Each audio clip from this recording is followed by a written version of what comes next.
this new episode of Become a Competent Biblical Counselor.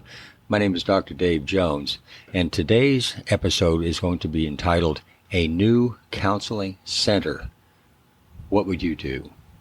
And in following the format of the previous episode, where I'm going to show you exactly what an actual counseling situation was that I was experienced in, this is a good opportunity for you to take some of the information provided in other episodes and just give you an opportunity to think about what would you do in a situation like I'm getting ready to explain to you. And at the same time, when we're finished, I'll explain to you also what exactly I did with this particular situation. Again, the scripture that I'm going to use is going to be the same as it was previously, 2 Timothy 4:2, and we're going to use this same scripture for not only this episode, but for a few coming. And it says very simply, preach the word, be prepared in season and out of season.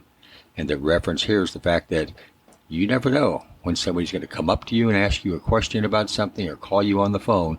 You can't take time to go and research and study how you're going to respond. They need help, and they need it now. So let me introduce you to this new episode, A New Counseling Center. A local pastor of a Baptist church wanted to begin a counseling ministry in his church and asked for my advice. I set up a meeting with him to discuss some preliminary issues of his intentions. It appeared that the pastor was hearing rumors of discontent and discouragement in the church and felt that if they had a counseling center, that perhaps that might be a start into identifying and correcting disruptive behaviors. I learned later that there was a divisive element within the church, and the deacon board addressed and corrected the issue with inviting those disruptors to leave the church. So this is a good place to stop and pause and think about, what will you do in a situation like this? Go ahead and stop and then resume it, and I'll give you my answer of how I handled it. Welcome back. This church was in need of not only counseling, but an understanding of church discipline.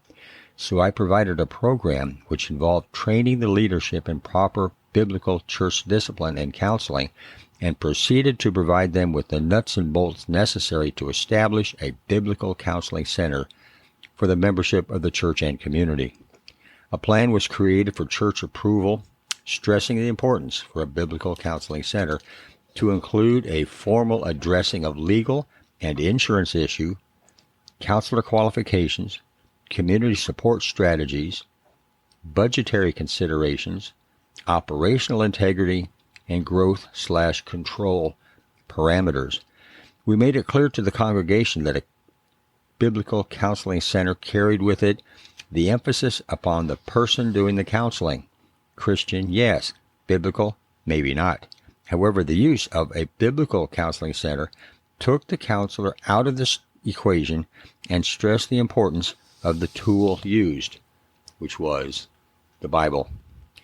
Based upon a thorough study of the local community needs, it became apparent to the congregation of this biblical counseling center could be introduced as an outreach ministry to members of local churches to come to the biblical counseling center in order for them to be more effective in their own churches.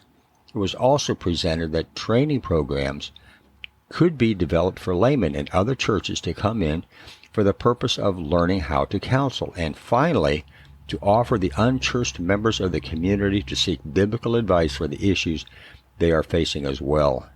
The church set a start date and plans on celebrating this new ministry with a free community seminar entitled Biblical Counseling for You, when the community will learn of the availability for them at this church.